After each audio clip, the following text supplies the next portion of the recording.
અમદાવાદમાં દારૂની મહેફિલ જોવા મળી છે અને દારૂની મહેફિલ મામલે 3 આરોપીને ઝડપી પાડવામાં આવ્યા છે। ઇસ્કોન નજીક દારૂની મહેફિલ કરી હતી અને ઇસ્કોન પોલીસ ચોકી પાસે જાહેરમાં દારૂની મહેફિલ કરવામાં આવી હતી।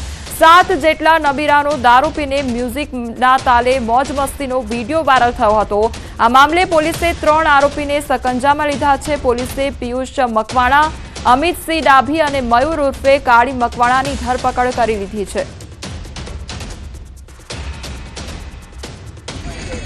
હાલમાં અમિતસિંહ ડાભી કરીને એક વ્યક્તિ અમારા અટકાયતમાં છે અને બાકીના જે વ્યક્તિઓ છે એમની તપાસ ચાલુ છે। કયા સંજોગોમાં આ લોકો ભેગા થયા હતા, ભેગા થવાનું કારણ શું હતું અને જે 7 લોકો જેમાંની કેટલાનો ગુનાહિત ઇતિહાસ છે? ગઈ તારીખ 7ના રાતે 1:30 થી 2 વાગ્યા દરમિયાનમાં આ લોકો ઇસ્કોન 4 રસ્તા નજીક નાસ્તો કરવા માટે ભેગા થયેલા અને એ દરમિયાનમાં આ લોકોએ મહેફિલ કરેલી અને એનો વિડીયો બનાવેલો। મહીસાગરના સંતરામપુરમાં શિક્ષકનો આપઘાતનો મામલો સામે આવ્યો છે। કન્યા શાળામાં શિક્ષક તરીકે ફરજ બજાવી રહ્યા હતા શિક્ષક મહેશભાઈ ગોવિંદભાઈ ભુનેતર દ્વારા ઝેરી દવા પી જીવન ટૂંકાવ્યું છે અને જીવન ટૂંકાવ્યું હોવાનું અનુમાન શિક્ષક દ્વારા કોઈ અગમ્ય કારણોસર દવા પી જીવન ટૂંકાવ્યું છે। શિક્ષક દ્વારા કયા કારણોસર દવા પીધી તે કારણ હાલ અકબંધ છે।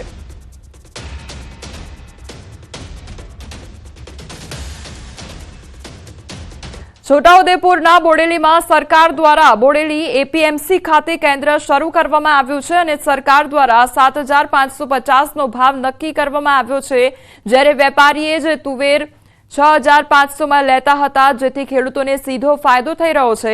છોટાઉદેપુર જિલ્લામાં ખાસ કરીને ખેડૂતો તુવેરની ખેતી કરતા હોય છે। બોડેલી તાલુકામાં તુવેરની ખેતી કરતા ખેડૂતો માટે મુશ્કેલી એ વાતની હતી કે સરકારના ટેકાના ભાવ ન મળતા તેઓ ખાનગી વેપારીને તુવેર આપવી પડતી હતી। સરકારના નક્કી કરેલા ભાવે દરેક ખેડૂતોએ અને જે પ્રમાણ નક્કી કર્યું છે એ પ્રમાણે તુવેર આ સ્થળે લાવવા માટે ખેડૂતોને વિનંતી કરું છું। કોઈ પણ ખેડૂતને કંઈ પણ તકલીફ હોય તો એપીએમસીમાં આવી અને ફરિયાદ કરશો તો ચોક્કસ એનું સોલ્યુશન કરવામાં આવશે। ભારતના યશસ્વી વડાપ્રધાન આદરણીય નરેન્દ્રભાઈ મોદી સાહેબનું એક સ્વપ્ન હતું કે મારા તમામ ખેડૂતોને ડબલ આવક મળે અને એમની સુખી સમૃદ્ધિ વધે એવા આશયથી એક આ ટેકાના ભાવથી ખરીદી કરવા માટેનું એમને એક અભિયાન ઉપાડેલું અને એ અભિયાનના ભાગરૂપે આજે આપણે પણ તેનો લાભ લેવાના છે। ભારત સરકાર તરફથી તુવેર ખરીદીનું આજે અહીંયા શુભારંભ થયો છે અને ગુજકો માસલની એની નોડેલ એજન્સી છે, એના મારફતે અહીંયા આજથી ખરીદીનું કામ આજે શરૂ થયું છે અને અત્યાર સુધીમાં 747 જેટલા ખેડૂતોએ રજીસ્ટ્રેશન કર્યું છે। બોડેલી એપીએમસી દ્વારા જે તુવેરની ખરીદીનું સેન્ટર ખોલવામાં આવ્યું છે, ભારત સરકાર દ્વારા જે 7550ના ટેકાના ભાવથી જે ખરીદી સ્ટાર્ટ કરેલ છે એ રીતે ખરીદી કરે છે।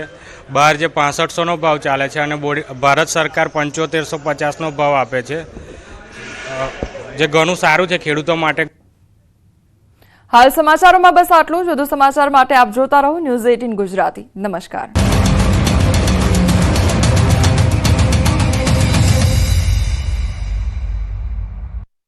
ભવિષ્ય સલામત કરો। જામકંડોરણાના ચરેલ ગામે માતાજીના મંદિરમાંથી ચાંદીના છતરની ચોરી। યુવક બાઇક પર આવી મંદિરમાં માતાજીને નમન કરી ચોરી કરી ફરાર થયો। ચોરીની ઘટનાના સીસીટીવી આવ્યા સામે। વડોદરાના માંજલપુર વિસ્તારમાં બાઇકની ચોરી કરતો ગઠિયો સીસીટીવીમાં કેદ। વિસ્તારમાં ચોર સક્રિય થતા રાત્રિના સમયે પેટ્રોલિંગ વધારવાની માંગ કરી।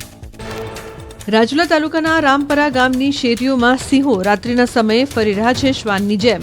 સિંહોના આટાફેરાથી ગ્રામજનોમાં ફફડાટ। વન વિભાગની નિષ્ક્રિય કામગીરીથી ગ્રામજનોમાં નારાજગી। દ્વારકાના ખંભાળિયામાં ભરબજારે આખલા યુદ્ધ। શાક માર્કેટ નજીક આખલા યુદ્ધના દ્રશ્યો સામે આવ્યા। 5 થી 6 વાહનોને નુકસાન પહોંચ્યું। આખલા યુદ્ધથી લોકોમાં નાસભાગ મચી।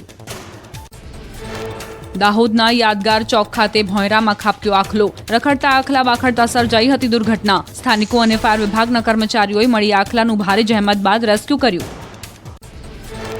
ચોટીલા નેશનલ હાઈવે પર ડમ્પર ચાલક રસ્તા પર જ રેતી ઠાલવતો હોય તેવો વિડીયો વાયરલ થયો. ડમ્પરની ટક્કરથી હાઈવે પરનું સાઇન બોર્ડ ધરાશાયી થઈને પાછળ આવતી કાર પર પડ્યું. કારમાં સવાર 3 થી 4 લોકોનો બચાવ, કારને નુકસાન. ઊંઝામાં હરાજીની અનોખી સ્ટાઇલનો વિડીયો સોશિયલ મીડિયામાં વાયરલ. વેપારીએ પોતાની અનોખી સ્ટાઇલમાં જીરુની હરાજી કરી. વિડીયો લોકોમાં ચર્ચાનો વિષય બન્યો. જૌનપુરમાં બુકાનીધારી 2 ચોરી મકાનમાં ચોરી કરવાનો કર્યો પ્રયાસ. ઘર માલિકની ગેરહાજરીમાં દરવાજાનું તાળું તોડતા ચોર ઘરના સીસીટીવીમાં થયા કેદ. પાડોશીઓ જાગી જતા ગઠિયાઓ ચોરી કર્યા વિના જીવ બચાવી નાસી ભાગ્યા. હનુમાનગઢના ફતેપુર ગામમાં ટ્રેક્ટર ચાલકે કારને મારી ટક્કર. બે જૂથ વચ્ચેના ઝઘડામાં ટ્રેક્ટર ચાલકે પાર કરેલ કારને વારંવાર ટક્કર મારી કારને નુકસાન પહોંચાડ્યું. ઘટનામાં ટ્રેક્ટર પલટ્યું. પોલીસે ફરિયાદને લઈને તપાસ હાથ ધરી. હરિયાણાના યમુનાનગરમાં બંદૂકની અણીએ જ્વેલર્સની દુકાનમાં લૂંટ. ગ્રાહકના સ્વાંગમાં આવેલા લૂંટારુઓએ પહેલા ઘરેણા વિશે માહિતી લીધી, બાદમાં તક જોઈને દુકાનદાર પર ફાયરિંગ કર્યું. ઝવેરીએ પ્રતિકાર કરતા લૂંટારુઓ ભાગી ગયા. લદ્દાખ અને કારગિલમાં ભારે હિમવર્ષાથી ઠેર ઠેર બરફના થર. શ્રીનગર લેહ હાઈવે પર જોજીલા પાસ ખાતે રસ્તાઓ બરફથી ઢંકાતા વાહન વ્યવહાર પ્રભાવિત થયો. તંત્ર દ્વારા બરફ હટાવવાની કામગીરી કરવામાં આવી. હિમાચલ પ્રદેશની લાહોલ ઘાટીમાં હિમવર્ષા બાદ આહલાદક નજારો આવ્યો સામે. બરફવર્ષાથી પહાડોએ જાણે સફેદ વસ્ત્રો.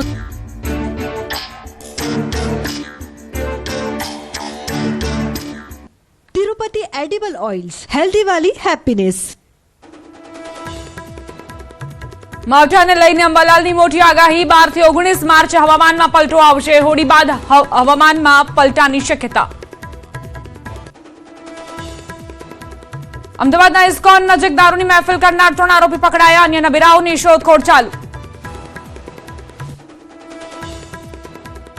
રાજ્યમાં તસ્કરો બેફામ. બનાસકાંઠાના